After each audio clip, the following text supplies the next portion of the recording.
Good morning. Today we are working on our video for packet number 5. Packet number 5 is due on December 19th, which is the day before Christmas break. So we need to make sure that if we have it done early, make sure your name is on it. So I'm tired of getting no name packets. Make sure your name's on it. So if you're following along with me right now as I'm making the video, put your finger on your name and make sure your name's on your packet. All right, if you turn it in early, before that Friday before, so next week Friday, which would be the December 15th, I believe, you will be able to make corrections and fix it up. So it behooves you to turn it in early so you can fix your mistakes and get more points. First page, 18 people are sitting in chairs that are equally spaced around a round table. The chairs are numbered from 1 to 18. So the first thing you do is you number your spots around your table.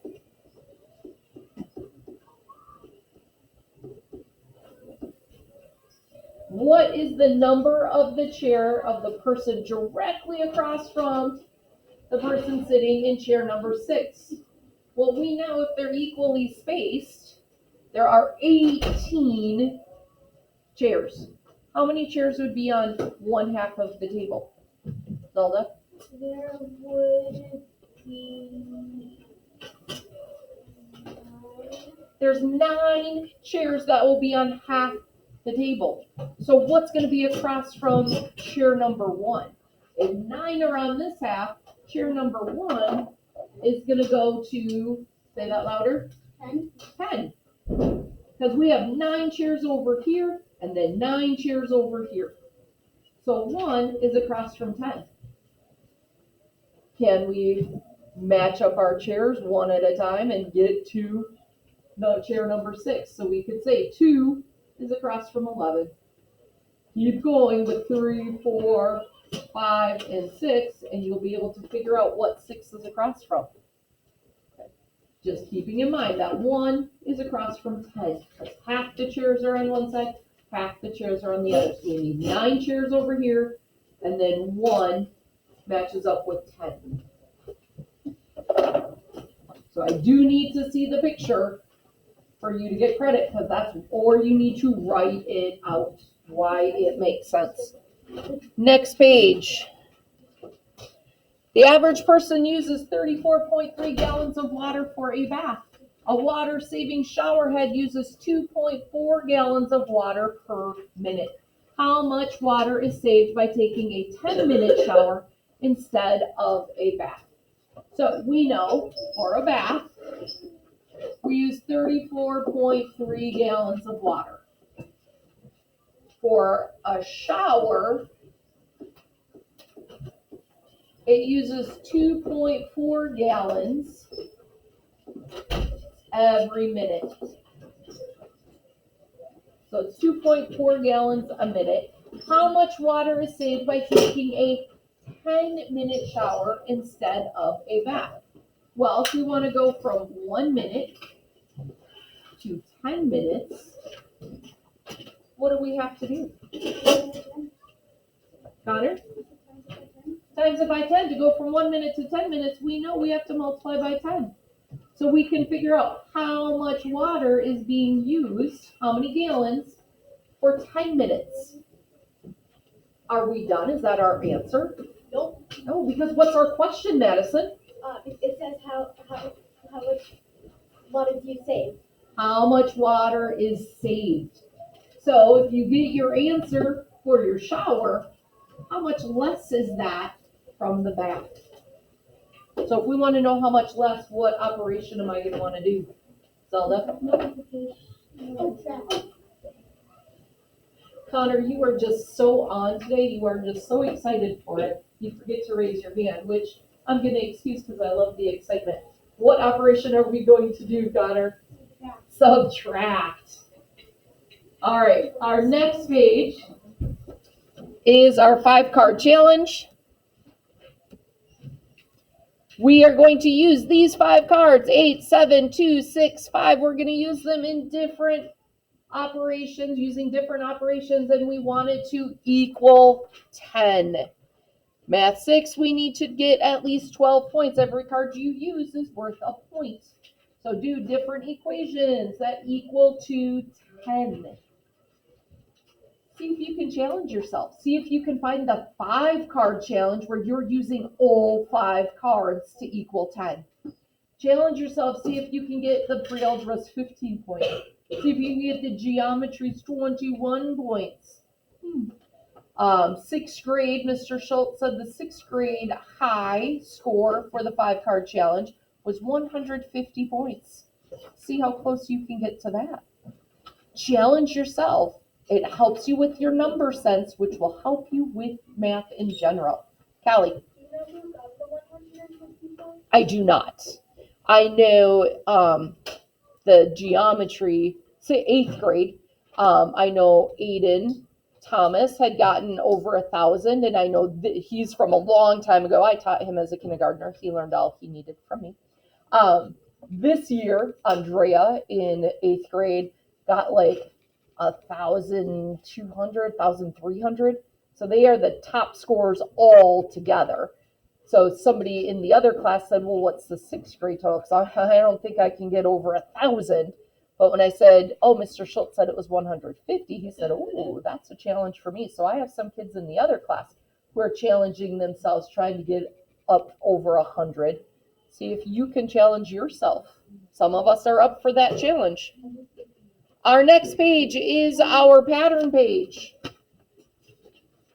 So we have the first 4 figures of our pattern. Look at what the directions are for Math 6. Complete the table for the number of blue and red blocks in each figure. So we need to complete for the blue and red blocks. Do we need to do the N geometry section? No, that's for the geometry class. We don't need to worry about that. We need to do the blue and red. We need to fill in the first 4 figures that we know. See if we can find that pattern to continue it. How many blues are in my first figure? Zelda. 3. How many reds? 1, 2, 3, 4, 5, 6, 7, 8, 9, 10, 11, 12. 12 reds. Now let's look at our second figure. How many blues, Ava? 6. How many reds? 14. 14. Look at our third figure. How many blues do we have? 9. How many reds? 16. Look at our fourth figure. How many blues do we have? 12. How many reds? 18. Oh my goodness. Hopefully you're able to see those patterns. Look at our reds. 3, 6, 9, 12. What are we skip counting by? Continue the pattern. Look at the reds. 12, 14, 16, 18. What are we skipping by? Continue the pattern. I'm not writing down what that pattern is because you should be able to find these patterns. Oh, it's a Christmas gift to you. The patterns are easy on this packet. So you can say a Merry Christmas to Mr. Schultz for that one. All right, let's look at our next page. Our next page is the perimeter and area page. Remember, to find the perimeter, we need to find the measurements for each side and add them all together. So when we have sides with no measurements, you need to write in that measurement so you know what to add to it. Perimeter is adding them all. Area, we want to divide up this shape into shapes that we know. So you could divide it up like this, or you could make that small rectangle. You divide it up to shape, rectangles that you know. Remember, the area of a rectangle is the length times the width. So here, if we have 4 times 10, this rectangle right here, 4 times 10 is 40. Figure out what this size is and what this size is. multiply them together to get this rectangle. Figure out what length, oh, we know this one is 6. We know this is 6. 6 times 6. Add all three areas up, and you get your area over here. So you need to figure out that middle rectangle. Next page. Oh, next page is that cylinder. Where can we look to see how to draw a net of a cylinder? Any idea, Zelda? You can look up at the cabinet.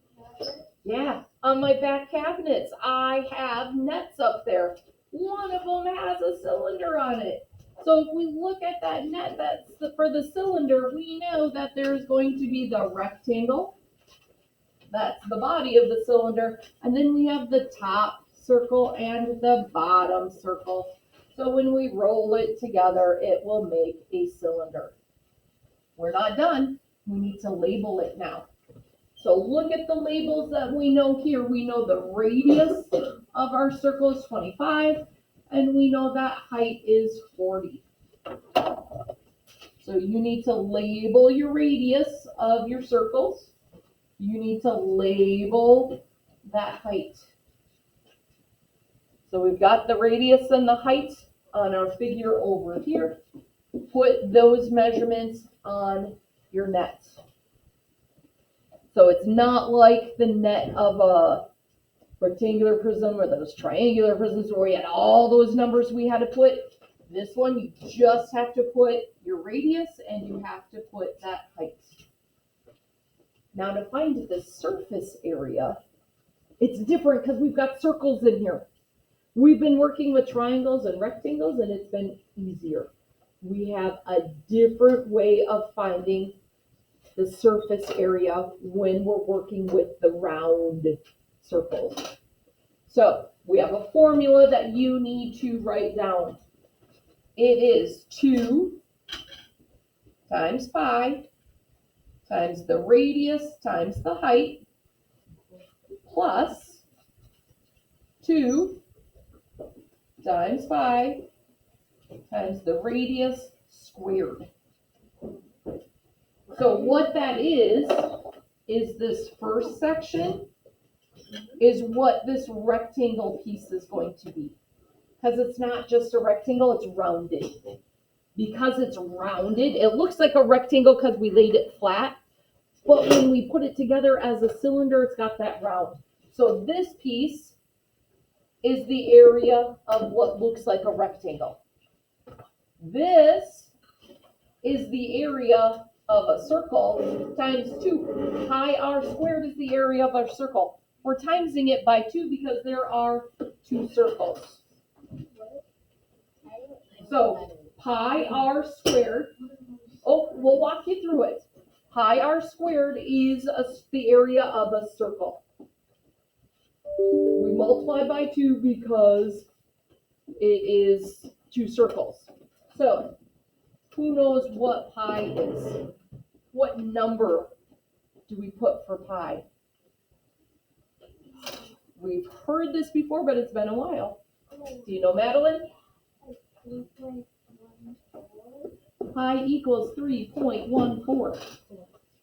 So our radius is 25. Our height is 40. And pi is 3.14. So we plug those into our formula.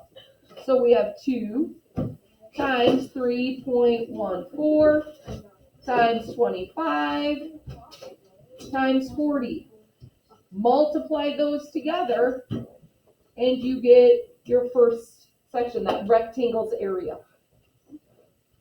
Over here, 2 times pi, 3.14, times our radius squared. We have done exponents. We know that radius squared, 25 squared is 25 times 25. We know how to put that into our calculator.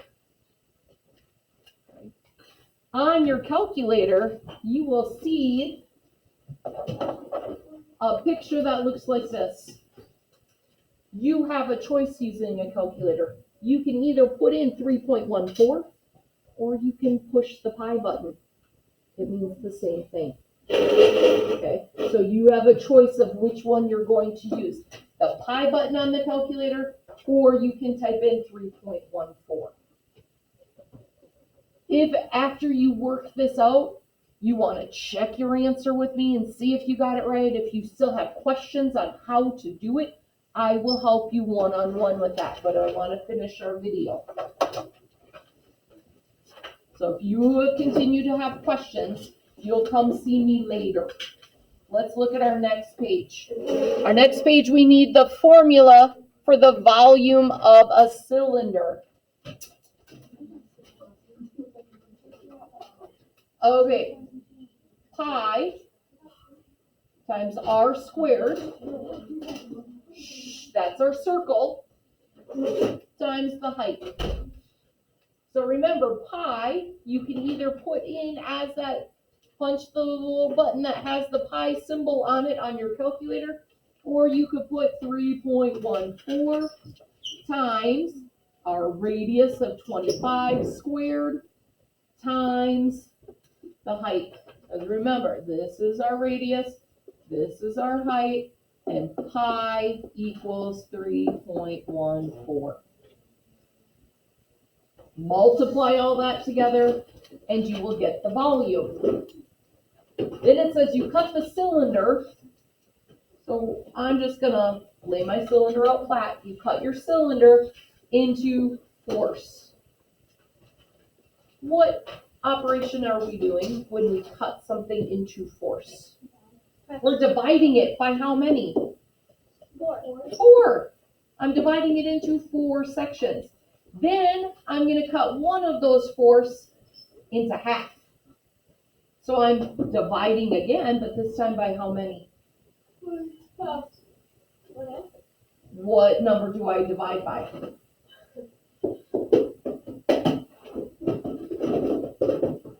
Melanie? 2. So in order to find the volume of one of these halves, I'm going to take my volume from up here, I'm going to divide it by 4, then divide it by 2.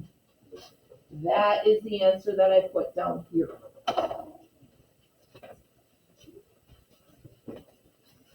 And then our last page is a mean, median, and mode page. How do we find the mean of a set of numbers? Who can remind me, how do we find the mean of numbers? Zelda. You add up, you put the numbers in order to least to greatest, then you add them all up and then divide the total numbers. So I need to put all of my numbers into order. My smallest number is 75 cents, and I have 4 of them. So I'm going to put 0.75, 0.75, 0.75, 0.75. Next, I have 2 99-cent bananas. So 0.99, 0.99. Then I have 3 oranges for $1.20. So I need 3 oranges. And then I need 3 loaves of bread.